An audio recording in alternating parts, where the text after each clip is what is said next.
வணக்கம் entrepreneurs. உங்களோட driving லைசன்ஸோட validity 20 வருஷம், உங்கள் பாஸ்போர்ட்டோட வேலிடிட்டி 10 வருஷம். ஆனால் நம்ம கம்பெனியோட பேர், பிராண்ட் நேம் இதெல்லாம் ரிஜிஸ்டர் பண்ணியிருப்போம் இல்லையா, ட்ரேட்மார்க் ரெஜிஸ்ட்ரேஷன் சர்டிஃபிகேட், அதோட வேலிடிட்டி என்னன்னு தெரியுங்களா? ட்ரேட்மார்க் ரெஜிஸ்ட்ரேஷன் சர்டிஃபிகேட் மட்டும் கிடையாதுங்க, எந்த ஒரு ரிஜிஸ்ட்ரேஷன் லைசன்ஸாக இருந்தாலும் அதோடைய வேலிடிட்டி அப்படின்றது ரொம்ப ரொம்ப முக்கியம். அது எக்ஸ்பயர் ஆகி ஒரு நாள் ஆயிருந்தா கூட பெரிய ஆபத்து தான். உதாரணத்துக்கு நீங்கள் ஒரு வெஹிக்கிள் இன்சூரன்ஸ் வச்சுருக்கீங்க, அது எக்ஸ்பைரி ஆகிடுச்சு, எக்ஸ்பைரி ஆகி ஒரு 2 நாள் கழித்து ஏதோ ஒரு ஆக்சிடென்ட் பண்ணிடுறீங்க, அப்போது அந்த டேமேஜ் இன்சூரன்ஸ் பணம் வருமானு கேட்டிங்கன்னா வாய்ப்பே கிடையாது. ஸோ இந்த ஒரு காரணத்தினால தான் எல்லா லைசன்ஸ்க்கான வேலிடிட்டியும் நம்ம கட்டாயம் தெரிஞ்சு வச்சுக்கணும். ஸோ இன்றைக்கி இந்த வீடியோ மூலிமா ட்ரேட்மார்க் ரெஜிஸ்ட்ரேஷன்னா என்ன, அந்த ட்ரேட்மார்க் ரெஜிஸ்ட்ரேஷனுடைய வேலிடிட்டி எவ்வளோ நாள், அதை பற்றி தான் நம்ம டீட்டெயில்டாக பார்க்க போகிறோங்க. அது மட்டும் இல்லாமல் இன்னொரு முக்கியமான விஷயங்க, நிறைய பேருக்கு சொந்தமாக பிஸ்னஸ் ஆரம்பிக்கணும்னு ஒரு ஆசை இருக்கும். ஆனால் ஏதோ ஒரு சில காரணங்களுக்காக அந்த ஆசையை, அந்த கனவை தள்ளி போட்டுகிட்டே போவீங்க. இன்னொரு சில பேர் பிஸ்னஸ் ஆரம்பிச்சிருவாங்க, ஆனால் ஆரம்பித்ததுக்கப்புறமா ஏதோ ஒரு சில காரணங்களுக்காக அவங்களோட பிஸ்னஸை அடுத்தடுத்த நிலைக்கு கொண்டு போக முடியாமல் ஸ்ட்ரகிள் ஆவாங்க. இவங்க எல்லாருக்குமே உதவும் நோக்கத்தில் நம்ம ஒரு பிஸ்னஸ் கம்யூனிட்டி ஆரம்பிக்கலாம்னு முடிவு பண்ணியிருக்கோம். அதோடைய முதல் கட்டமாக ஒரு வாட்ஸ்அப் பிஸ்னஸ் கம்யூனிட்டி ஆரம்பிச்சிருக்கோம். ஆல்ரெடி அந்த கம்யூனிட்டியில் பிஸ்னஸ் பற்றின நிறைய information, business tips, business trainings எல்லாம் கொடுத்துட்ருக்கோம். நீங்களுமே அந்த கம்யூனிட்டியில் ஜாயின் பண்ணோம் அப்படின்னா அதுக்கான லிங்க் டிஸ்கிரிப்ஷனில் இருக்குது. மறக்காமல் அந்த லிங்கை கிளிக் பண்ணி வாட்ஸ்அப் கம்யூனிட்டியில் ஜாயின் பண்ணிடுங்க. கம்யூனிட்டியில் மீட் பண்ணுவோம். நான் அறிவழகன், பிஸ்னஸ் லாயர். என்னோட கம்பெனி பேர் லா இன்டெலிஜென்ஷியா பிரைவேட் லிமிடெட்.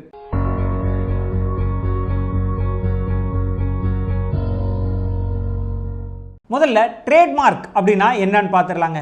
ட்ரேட்மார்க் அப்படின்றது வேறு ஒன்றும் கிடையாது, உங்கள் கம்பெனியோட பேர். நீங்கள் உங்கள் கம்பெனிக்கு லோகோ வச்சுருப்பீங்க இல்லையா, அந்த லோகோ. ஒரு சிலர்லாம் பார்த்தீங்கன்னா கம்பெனி நேமுக்கு கீழே ஏதாவது டேக் லைன்ஸோ இல்லை ஸ்லோகன்ஸோ வச்சுருப்பாங்க. அந்த ஸ்லோகன் அது தவிர்த்து இன்னும் ஒரு சில கம்பெனிஸ்க்கு பிராண்ட் நேம்ஸ் எல்லாம் நிறைய இருக்கும். அந்த பிராண்ட் நேம், சில ப்ராடக்ட்ஸ்க்கான லேபிள் ரொம்ப யூனிக்காக இருக்கும். ஸோ இது எல்லாத்தையும் கலெக்டிவாக நம்ம ட்ரேட்மார்க் அப்படின்னு சொல்கிறோங்க.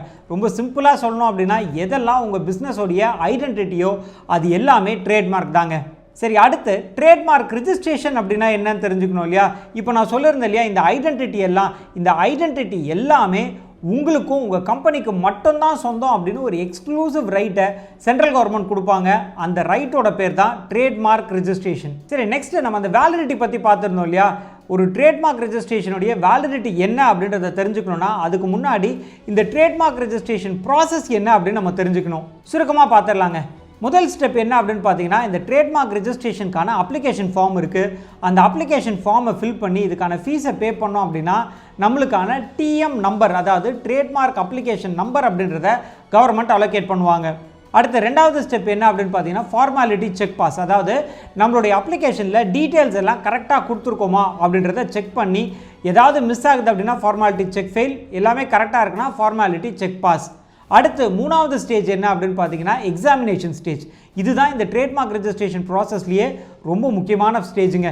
இதில் நம்ம அப்ளிகேஷன் சப்மிட் பண்ணியிருப்போம் இல்லைங்களா, அதில் எந்த பேருக்கு நம்ம ட்ரேட்மார்க் ரெஜிஸ்ட்ரேஷன் வாங்க போகிறோம் அப்படின்றத கவர்மெண்ட் வெரிஃபை பண்ணி பார்ப்பாங்க. அதில் ஏதாவது நார்ம்ஸுக்கு அகெயின்ஸ்டாக இந்த பேர் இருக்கா அப்படின்றத செக் பண்ணி இது எல்லாம் நார்ம்ஸுக்கு கரெக்டாக இருக்குது அப்படின்னா நம்மளதை த்ரூ பண்ணிவிடுவாங்க, ஜேர்னலில் பப்ளிஷ் ஆகிடும். இல்லை அப்படின்னா அதை அப்ஜெக்டட் அப்படின்னு ஒரு ஸ்டேஜ் போட்டுருவாங்க. நம்ம அந்த அப்ஜெக்ஷனுக்கு ரிப்ளை கொடுக்க வேண்டியிருக்கும். அதுக்கப்புறமா ஹியரிங் வரும். இது எல்லாமே கரெக்டாக நடந்துருச்சு அப்படின்னா, ரெஜிஸ்ட்ரியும் ஓகே அப்படின்னு சொல்லிட்டாங்கன்னா அடுத்து ஜேர்னலில் பப்ளிஷ் ஆகுங்க. கவர்மெண்ட்டோட ஜேர்னலில் பப்ளிஷ் ஆனதுக்கப்புறமா ஒரு 4 மாதம் வெயிட்டிங் பீரியட் இருக்கும். 4 மாதம் முடிஞ்சதுக்கப்புறமா ஃபைனலாக ரெஜிஸ்ட்ரேஷன் ஆகுங்க. இதுக்கு எல்லாத்துக்குமே மொத்தமாக கால அளவு, அதாவது ட்ரேட்மார்க் ரெஜிஸ்ட்ரேஷன் பண்ணுறதுக்கு எவ்வளோ நாள் ஆகும் அப்படின்னு பார்த்தீங்கன்னா, ட்ரேட்மார்க் ரெஜிஸ்ட்ரேஷனுக்கு அப்ளை பண்ண அந்த தேதியிலேருந்து கிட்டத்தட்ட 1 வருஷத்துலேருந்து 2 வருஷம் வரைக்கும் ஆகுங்க. ஸோ ட்ரேட்மார்க் ரெஜிஸ்ட்ரேஷனுக்கான ப்ராசஸ் என்ன அப்படின்னு புரிஞ்சிருக்கோம். அடுத்து வேலிடிட்டி பார்த்துடலாமா. ஒரு ட்ரேட்மார்க் ரெஜிஸ்ட்ரேஷனுடைய வேலிடிட்டி அப்படின்னு பார்த்தீங்கன்னா ரொம்ப சிம்பிள் தாங்க, 10 வருஷங்க. ஆனால் இந்த 10 வருஷம் அப்படின்றது எந்த காலகட்டத்திலேருந்து ஆரம்பிக்கும் அப்படின்னு பார்த்தீங்கன்னா, ட்ரேட்மார்க் ரெஜிஸ்ட்ரேஷனுக்கு அப்ளை பண்ணியிருப்போம் இல்லைங்களா, அந்த அப்ளிகேஷன் டேட்லேருந்து 10 வருஷம். நிறைய பேர் கன்ஃபியூஸ் ஆவாங்க, என்னோட ட்ரேட்மார்க் ரெஜிஸ்ட்ரேஷன் சர்டிஃபிகேட் 2-2.5 வருஷம் கழிச்சு தான் வந்திருக்கு, ஸோ என்னுடைய வேலிடிட்டின்றது அந்த டேட்லேருந்து ஆரம்பிக்குமா அப்படின்னு கேட்டிங்கன்னா கிடையாது. எப்போ நம்ம அப்ளை பண்ணமோ அப்ளை பண்ண டேட்லேருந்து 10 வருஷம் ரினிவல் டேட்டு.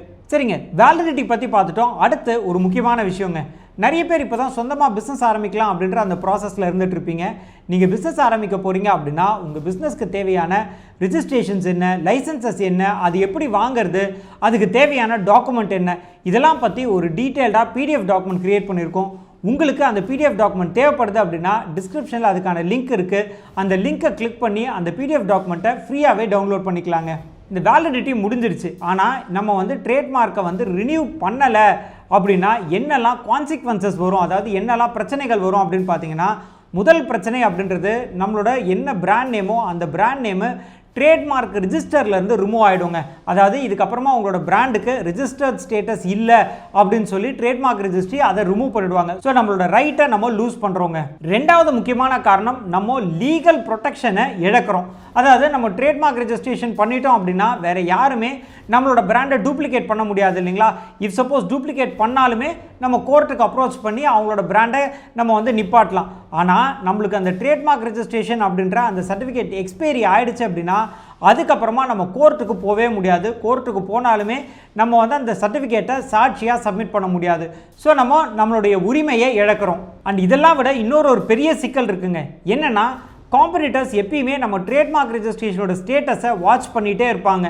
எப்பயாவது நம்மளோட பிராண்டை ரினியூ பண்ணாமல் விட்டுட்டோம் அப்படின்னா உடனே அவங்க என்ன பண்ணுவாங்கன்னா, அந்த பிராண்டுக்கான உரிமையை எங்களுக்கு கொடுங்க அப்படின்னு சொல்லி அவங்க ட்ரேட்மார்க் ரெஜிஸ்ட்ரேஷனுக்கு அப்ளை பண்ணுவாங்க.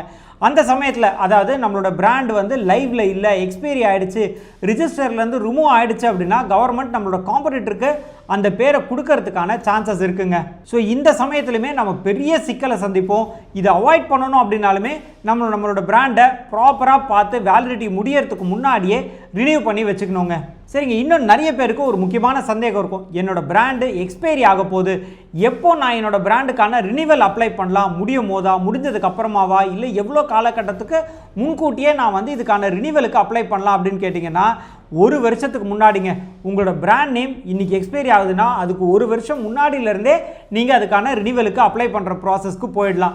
எக்ஸ்பைரி ஆகிடுச்சு அப்படின்னா நிறைய பெனால்ட்டி வரும். அதுவும் இல்லாமல் நான் முன்னாடி சொன்ன சிக்கல்கள்லாம் சந்திக்க வேண்டியிருக்கும். ஸோ ஆன் டைமில் உங்களோட பிராண்ட் நேமை ரினியூ பண்ணி வச்சுக்கோங்க. சரி, அடுத்து இந்த ரினிவல் ப்ராசஸ் என்ன, இது எப்படி ரினியூ பண்ணுறது அப்படின்றதெல்லாம் பற்றி அடுத்த வீடியோவில் பார்க்கலாம். நான் அறிவழகன், பிஸ்னஸ் லாயரோட கம்பெனி பேர் லா இன்டெலிஜென்ஷியா பிரைவேட் லிமிடெட்.